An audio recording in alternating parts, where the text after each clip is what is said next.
అందరికీ నమస్కారం. ఈరోజు టీడీపీ, జనసేన, బీజేపీ పొత్తులో భాగంగా రెండో విడత అభ్యర్థుల ప్రకటనలో రామచంద్రపురం ఎమ్మెల్యే అభ్యర్థిగా నన్ను ప్రకటించడం చాలా సంతోషాన్ని ఇచ్చింది. అలాగే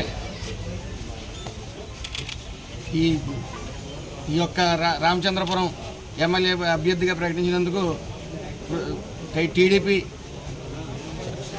టీడీపీ అధినేత చంద్రబాబు నాయుడు గారికి, జనసేన అధినేత పవన్ కళ్యాణ్ గారికి, అలాగే లోకేష్ బాబు గారికి అందరికీ నా హృదయపూర్వక ధన్యవాదాలు. ఏదైతే రాక్షస పాలన జరుగుతుందో ఈ రోజున ఆంధ్ర రాష్ట్రంలో అది అనగదొక్కడానికి పూర్తిగా జనం కంకణం కట్టుకున్నారని చెప్పవచ్చు.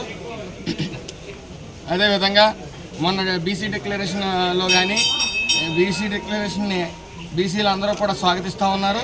అదేవిధంగా అభివృద్ధి ఏదైతే టీడీపీ, జనసేన పొత్తులో భాగంగా మేనిఫెస్టో రిలీజ్ చేస్తారో అది ప్రజలందరూ కూడా స్వాగతిస్తూ ఉన్నారు.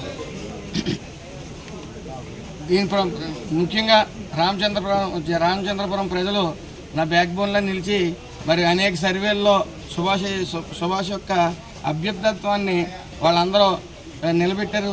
ఈ రోజున నాకు ఈ యొక్క రామచంద్రపురం ఎమ్మెల్యే అభ్యర్థిగా ప్రకటించారంటే దానికి కారణం రామచంద్రపురం ప్రజలు, వాళ్ళందరికీ నా ప్రత్యేక ధన్యవాదాలు. మరొకసారి నాకు ఈ యొక్క రామచంద్రపురం ఎమ్మెల్యే అభ్యర్థిగా నన్ను ప్రకటించడం చాలా హర్షించదగ్గ విషయం. మరొకసారి వాళ్ళందరికీ టీడీపీ అధినేత చంద్రబాబు గారికి కానీ, జనసేన అధినేత పవన్ కళ్యాణ్ గారికి కానీ, లోకేష్ బాబు గారికి కానీ నా హృదయపూర్వక ధన్యవాదాలు. Thank you. సమస్య లేని ఇల్లు ఉండదు, పరిష్కారం లేని సమస్య ఉండదు. బంధాలు గొప్పవి, బాధలు చిన్నవి. మీ సమస్యని మేము పరిష్కరిస్తాం. రండి, మాట్లాడుకుందాం.